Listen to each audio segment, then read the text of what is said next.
तुम्हाला माहिती आहे का असं एक दुर्ग ज्याच्या तिन्ही बाजूला जलाशय आहे. एका वेळी ह्या दुर्गावरती फक्त 200 मावळे राहू शकत होते. हा दुर्ग त्याची तीक्ष्ण उंची आणि अरुंद कड्यांसाठी प्रसिद्ध आहे. ह्या दुर्गावरनं भोर घाट आणि मोरगिरी दुर्गावरती लक्ष ठेवले जात होते. तर हा आहे कठीणगड. तसे कठीणगड आपल्या छत्रपती शिवाजी महाराजांनी नाव दिलेले आहे. आता ऑलमोस्ट सगळे लोक याला तुंग या नावाने नकाशा पण दिलेला आहे कठीणगडावर. जाताना याचा फोटो काढून द्या, म्हणजे वरती गेल्यावर काही प्रॉब्लेम आला तर तुम्ही ॲटलिस्ट बघू तरी शकता. ती कठीणगडाची पूर्ण माहिती दिली आहे 3 लँग्वेजमध्ये, हिंदी, मराठी आणि इंग्लिश. त्यालाच तुम्हाला हनुमानाचे मंदिर भेटून जाईल. किल्ल्याची ट्रेकिंग चालू होत आहे. इथे त्यांनी गडावरती ज्या काही सूचना पाळल्या पाहिजेत, जसे की कचरा टाकू नये, वरती खूप जास्त हवा आहे, मग तशी काळजी घ्यावी, आणि त्यांचे नंबर दिलेले आहेत. जर काही प्रॉब्लेम आला तर तुम्ही त्यांना कॉन्टॅक्ट करू शकता. अशा सगळ्या इन्फॉर्मेशन दिलेल्या आहेत. आणि ते वरती काय काय आहे बघायला हे त्यांनी दिलेलं आहे.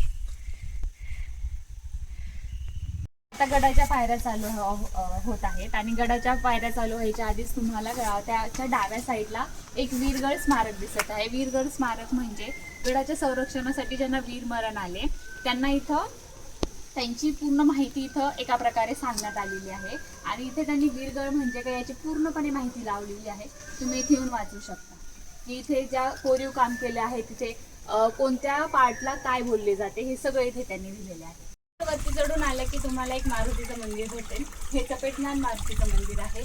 आता याला चपेटज्ञान मारुती मंदिर काय म्हणतात तर तुम्ही नीट बघता तर त्यांचा तो हात वरती असा आहे आणि तो हात असा आहे की तिथे काही कोणाला तरी चापट मारत आहे, म्हणून त्याला चपेटज्ञान मारुती मंदिर. ही जी दिसत आहे ही आत्ता बनवलेली मूर्ती दिसत आहे.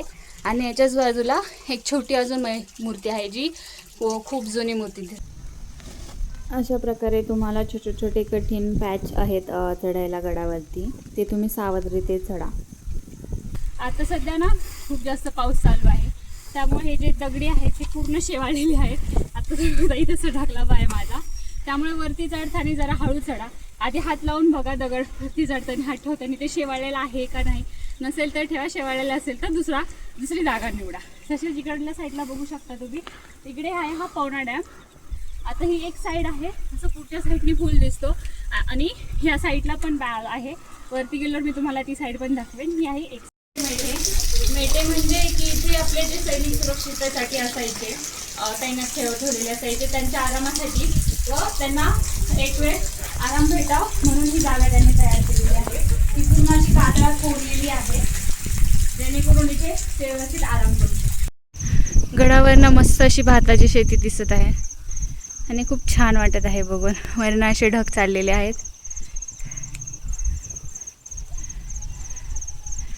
हे बघा, पुढे पांढरे मागं काळे, खूप सारा पाऊस घेऊन येत आहेत हे वाले.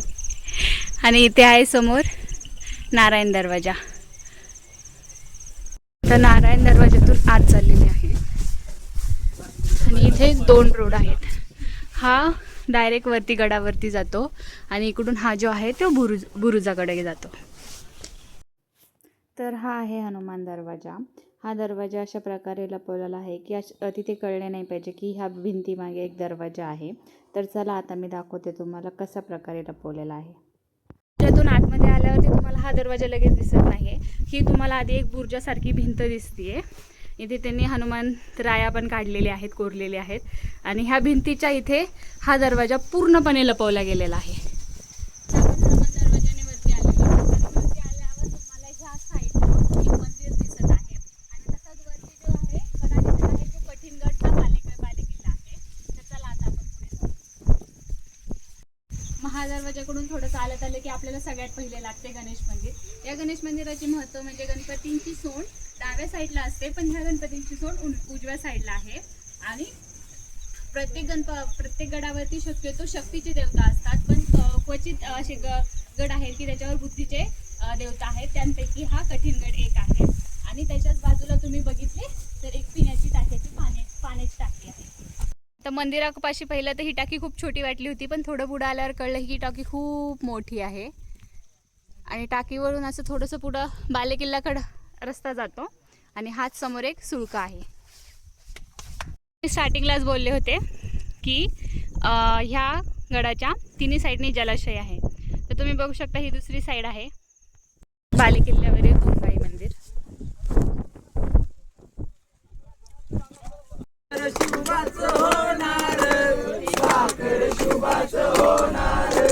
जगदंबेच्या कृपा प्रसादे, जगदंबेच्या कृपा प्रसादे, शिवरायांच्या आशीर्वादे, शिवरायांच्या आशीर्वादे, मोर मोर आम्हीच जाणार, मोर मोर आम्हीच जाणार, साखर शुभाच होणार, साखर शुभाच होणार, आम्ही गड्या डोंगरच राहणार, आम्ही गड्या डोंगरच राहणार, साखर शुभाच होणार, साखर शुभाच होणार. सुरू नदीला पूर येता पाणी आलं गयाला, सुरू नदीला पूर येता पाणी आलं गयाला, शिवरायांचं नाव घेता शाहीस त्या पळाला, शिवरायांचं नाव घेता शाहीस त्या पळाला, पळाला पळाला बोटे टाकून पळाला. हा आहे बाले किल्ला, छोटाच आहे.